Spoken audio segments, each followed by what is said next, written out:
And I'd ask him questions. And now I still keep in touch with him. When I perform in Vegas, he comes out to my shows. But don't you find that and I took a lot of shit on the internet for saying this. And everyone always brings it back to the fucking kid touching and all, and as they should, because that's inexcusable. That's a long shadow to outrun. However, you can't tell me it didn't happen everywhere else in every other religion. Of course it did. It's just no. I don't want to go out there because I'm going to get attacked for this. But I talked to a comedian in New York once, an open micer who used to be a brother. He wasn't a priest; he was a brother, right. And he quit to become a comedian. And I said, "The fuck? Why does this all happen?" And he said, "A lot of guys turn to the priesthood because they're gay." Yes, it's repression. It's repression. John, that's what made me buy John Shelby Spong's book. When Bill Maher did Politically Incorrect, he always had 4 people. It was the only time I ever saw him with one guest, and it was a guy in a collar. Yeah, and this priest, Episcopalian archbishop, said, Bill Maher says to the guy, and like, when you're around these people, I mean, they're just regular guys, but they do have a master's in divinity. They've put the time in to sort of separate themselves from the pack. Right. The right ones, the real ones. Yeah. Not the old, like, 1950s alcoholic priest that you see in the movies, like the guys that are out there boxing and stuff. Bill Maher said to the guy, John Shelby Spong, are priests all gay, or do they become priests because they don't want to admit they're gay? And I was like, whoa, how do you can't ask that. And this guy didn't even flinch. He goes, it's no secret that the church has been the biggest closet of the 20th century. And I was like, I can't believe, like, who is this person, and how do I get everything he's ever put pen to paper? Well, that's what this dude said. He said, because you're taught as a child that that's wrong, those are bad feelings. You never have to address it. If you're in the Catholic Church. And so they think, well, let's not act like the Presbyterians are like, you're gay, come on up and, But in the Catholic Church, they go, oh, Jews love gays. You kidding me? They go, oh, you go to temple, it's just gay heaven. No, but they say in the Catholic Church, pink but Catholics are the only ones that have abstinence. Right. So they go, you have these feelings, the way to repress it is you're going to go away somewhere where you're going to put away all those feelings because you're going to, declare your love for God and never have sex. So they repress those feelings, and everybody knows in repression, the creepiest shit comes out. Right. And it also I go on the road for a week, I'm fucking jerking off to the weirdest shit I've ever found on the internet, ever. It also makes sense that if you were gay and never wanted to address, because you're a lot of times you're confused before you're actually gay. Before you go, oh my God, I'm gay. There's like those 4 or 5, almost maybe a decade where you're just completely confused. You don't know what the hell's going on. I'm shaking my head like, yeah, that's how I felt. So it makes sense to go into the priesthood where I never have to address this because I take a vow of chastity. Exactly. And I was having a conversation. Especially when you grew up in one of those any family that pushes a child somewhat towards the priesthood, it's kind of creepy. It's kind of creepy because I don't know, the whole idea of being a celibate life. If you had a kid and your kid came to you and said, I want to be a priest? I'd say don't do it in the Catholic Church. There's no reason why you should hold yourself back from those things. But if the kid lays out an argument for you like, no, I've had a calling. Because that's fine to have a calling. My priest went to college, like regular college. And your priest should be able to bang women. No, I disagree. Or men. I disagree completely. Are you kidding me? I think that's to me what separates the men. It was a property thing. It was a whole property thing. That's right. But to make yourself, to take a vow of chastity and say, I'm not going to have pleasures of the skin. I'm going to dedicate. Now, I'm not saying these people don't lapse. But it's natural. It's like saying, I'm going to devote my life to God, so I'm not going to take a shit this week. But that's not. It's a natural thing you have to do. Cum needs to come out of your cock, and what are they supposed to do? Read the Bible and be like, oh, Matthew, Mark, Luke. We don't know that it doesn't come out. You don't know what they do. And if I'm going to follow, to me, that's what separates, what makes Catholicism fascinating, is the fact that I'm looking at a man that has taken that vow, and what he does. Like, he might go and do things with himself, and then I'm choosing my words carefully because, but then if he can go to his own confession and say, look, man, I've had this venal pleasure and I've had a release and do this thing, masturbate or whatever, like, that's fine. But to me, that's what makes it so fascinating, is that commitment to be a nun and to wed Christ. That to me is fascinating. Yeah. And that's real. That's the big leagues, man. I mean, if you're just a minister and you just got some girlfriend and you roll in, you hit a tambourine, and you take the bus down to the beach with the kids and you're staring at tits and ass, then that's like AA religion to me. I'm more impressed with like Lance Armstrong and eight Tour de France. That's commitment too. That is commitment. But Lance was banging every hot model along the way.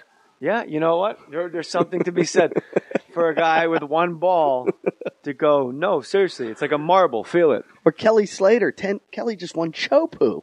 Did you see that? No, I was doing something manly that guys do. Like I just said that like fucking pro surfing isn't the most manliest thing. I apologize. And if you saw Chopu, you would go no. Yeah, I apologize to all Fuel TV watchers right now because you know what it was? I was ignorant on it, so I lashed out. You need to watch what he did last week. So it was incredible. If my son came to me and said, "I've just been given," I would say you need to give this a lot more thought if you want to be a priest. You need to give this more thought, and then if after that, like I don't know, whatever amount of year. That kid says, this is it, man. Like, I've really had my calling. I can't think of anything more, like, shit crazy great. Yeah, but that's also a life commitment. It's like when a friend, that's the fucking it's point. like when a friend says to me, I'm getting married, and I'm like, we need to talk. See, that's so bizarre.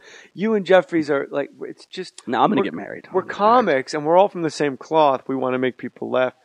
But, there's also the cloth of, like, Jesus Christ, we lost another one. And if you told me, like, I'm getting married, I'd go, oh, that's fucking great, Eddie. Yeah. But it's the best. No, I'm in the position... You're going to lay in bed and watch Law and Order with someone for the rest of your life. That's happiness. You just depressed the shit out of me. You'll see. How old are you? No, how old am I? I can't even remember anymore. 37. Fuck, I'm getting old. Let's talk about... Is there something we need to loop back around on? Because I want to talk about San Bernardino because it was such a weird experience. You guys didn't mention, you set that up. All right. Thank you, George Martin. You and I were doing Showtime shows in San Bernardino in a theater. Were they really Showtime? Yeah, that's what I wanted to talk about. And you had and this is, it's funny because somebody on the outside looking in could go, well, that's Eddie. He thinks negatively. He lashes out. So, of course, like people look at you as like the fucking comedic Eeyore. So, of course, the shit's going to hit the fan when you hit the stage. Yeah. But we go and we do this special. There's a whole bunch of specials being shot. When I walked into the theater in San Bernardino, Ian Bagg was on stage, and he's doing only crowd work. And people are yelling shit at the stage. And he's just going through like fucking... who's the comic? He was on Kings of Comedy, and he went on first, and he just a night. Oh, D.L. Hughley. Yeah. He'll just go through a fucking crowd for an hour, and he just leaves the fucking rubble, and they go crazy. It's great. That's what Ian Bagg was doing. So then I'm next. So they stack it. So do you have the same audience? About 70%, 30% the same, 70% gets switched out. Okay. So I go out. And there's no air conditioning in this theater. Now, those of you in the rest of the country, San Bernardino is Satan's fucking taint. Yeah. It is hot, sweaty, muggy, and there's two balls I'll at tell all you how hot times. it is. I got out of my truck. My girlfriend's with me. I walked behind the truck, and I thought, you ever walk behind your car when the exhaust is on and you get that blow of heat? Yeah. I went, you're behind a city bus. I had turned my car off, so I'm like, why is this heat still coming out of my car? And I looked at her and I went, is that my car? And then we walked 2 feet and I went, I looked at her and I go, I've never been in heat like this ever. Like Vegas in July. And I get panic attacks, and I started to get a panic attack because I thought, I don't know if I can survive in this heat. Like I might die in this heat. No, I had a panic attack last Comic Standing in July. I went outside for a cigarette. It was 110 degrees at midnight, and I went, human beings shouldn't live like this. Yeah, that's how you think. Exactly the same thing. Yeah. Like, this isn't for carbon-based life. How do I escape? This is for like lizards on rocks, man. This is not blah, blah, blah, blah. And then you go back in an air-conditioned theater and get paid tons of dough. Yeah. and it goes away. It goes away. Money can make a panic attack go away. So it's the daytime was 114 degrees. It was record-setting heat in the desert of San Bernardino. It's the Inland Empire, Ontario, Fontana, Fontucky as they call it. Riverside. It's beyond that, though. It's the end. They call it. The people that live there call it. Hey, you're coming to San Bernardino. It's the end of civilization. Showtime, I leave my hotel to make the 4-mile drive to the theater, and it's 109 degrees. When I get in there, it's about 100, and everything was wonky from the start. Now, I talked to Katz because I wanted to make sure we weren't going to hurt our careers by having this conversation. He goes, good. "No, I think that's all very fair to talk about, man." Really? Showtime hires a production company that I won't say the name of to put these shows on. And they have a director. The director says, "What do you want your backdrop to be?" I say, "I would like my backdrop to be a curtain." He goes, "Well, I have a lot of ideas." Like, as soon as somebody says that to you, you get piss shivers like, oh, there's nothing worse in this town than a person with fucking ideas. Because if you had an idea that was real, you would have already fucking done it and handed it in. It's called a fucking manuscript. It's called a show. It's called a book. You just do it. Like, this is an idea. Me and you sitting here talking is a fucking idea a year ago. We kept it to ourselves. And now here you are a year into your podcast and I'm 2 months into mine. He goes, "Well, I have some ideas." I go, No. I just want a curtain. And then Barry goes, "We need to have a conference call. This guy really wants his ideas to be heard. And, maybe it's a good idea to brand yourself." I go, "The brand is the fucking words coming out of my mouth. I don't have any merchandise.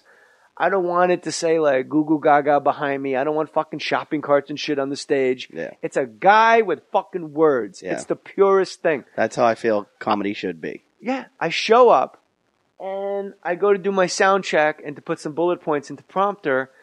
And all of a sudden I'm on stage having a meeting and they're showing me different backdrops from my special. And I look at Katz and I go, "I fucking told," like I go Eddie Ift on the guy. Poor Katz. I go, "I fucking told you a month ago I want a curtain." And Barry goes, "I sent them 3 fucking emails." And he holds up his phone as proof, like he's holding the conch in Lord of the Flies. "I sent them 3, like he wants no fucking part of this." And the guy goes, "Well, let me just give you an idea." And I go, "All I want is a fucking curtain." And the guy goes, "All right, fine." The director goes, "All right, so I'll just lose the camera for the audience that's behind there and I'll lose these 4 lights." Great. Like, total dicks his way out. And I go, "Fuck it. We'll do it your way." But I don't give a fuck. I'm not having this conversation about I noticed backdrop. you handle things a lot better than I do. But I got to the point where I said, "Fuck it, we'll do it your way." I don't give a fuck. I'm not, if I have to say another word about this, I'm getting in my car and I'm going home. I'm not here for the money. I have stories I wish to share with strangers, and like that fucking Sioux tribe that Jason Hauer ran into the ground. I want to introduce the concept of my commerce to them, and they can go share it with others. Then I go outside, and Barry's like steaming, and I don't know he's steaming. I go up to Katz to go like, "Hey, can you believe that shit? Like, this is my brother. This is my best friend, my manager, my La Raza." And I go up to him, I go, "Man," and I'm giggling because I can't believe that this guy. And Katz goes, "Let me tell you what just happened, man. Let me tell you what just went down. Because maybe you don't understand how you behave. And it's my job as your best friend and as your manager to tell you when you're out of line. You're saying to people, 'I want it my way, and he's fucking yelling in my face." Oh, so he was mad at you? Yeah. But I thought you were handling things very well. You looked completely... Let me finish. He goes, "Here's what happened. I want it my way. I want it my way. I want it my way. All right, you know what? I can't have it my way. Fuck it. We'll do it your way then, man." And then there's this weird pause, and I look at Katz and I go, "Yeah." And he goes, "I don't know what the fuck's going on with these people, man." But like he realized when I looked at him and went, when he said it back to me and I realized I had behaved, well then fucking You do it did your the way. right thing. You don't want to hear You did the politically right thing. I didn't want my fucking name over my shoulder like a fucking every guy in the world. Yeah. Doing a Comedy Central special. It says your name because you don't know who the person is, and you go, "Who? Oh, Gabriel Esqueve. Oh, okay. I know who it is now because it says his name Right. at all times on the master shot." Right. So we worked through that. The problem is I go on stage, 30% of Ian Bag's audience is still there, and they're fucking chippy. It's like when you go to a hockey game and guys are getting chippy, or football games, guys are taking shots, blocking low. Like, these people are like, yeah, it starts with like, we love you, JJ. You're like, "I love you guys too." And you start telling a story, it's like, "No, you don't understand. You don't know what the fuck's happening." It's up in the balcony, and you go, "All right, guys, take it easy. I don't want you guys to get thrown out, man. Be cool." And then they just keep going and going and going. And finally I go, "Really? 41 years into my life, I decided to do a Showtime special, and you're just going to fuck it up by screaming, like, tonight's the night you decide to just fuck up a dream of mine. Sweetheart, I'm not here for the money. And like I say that, and the crowd realizes, like, yeah, like, shut...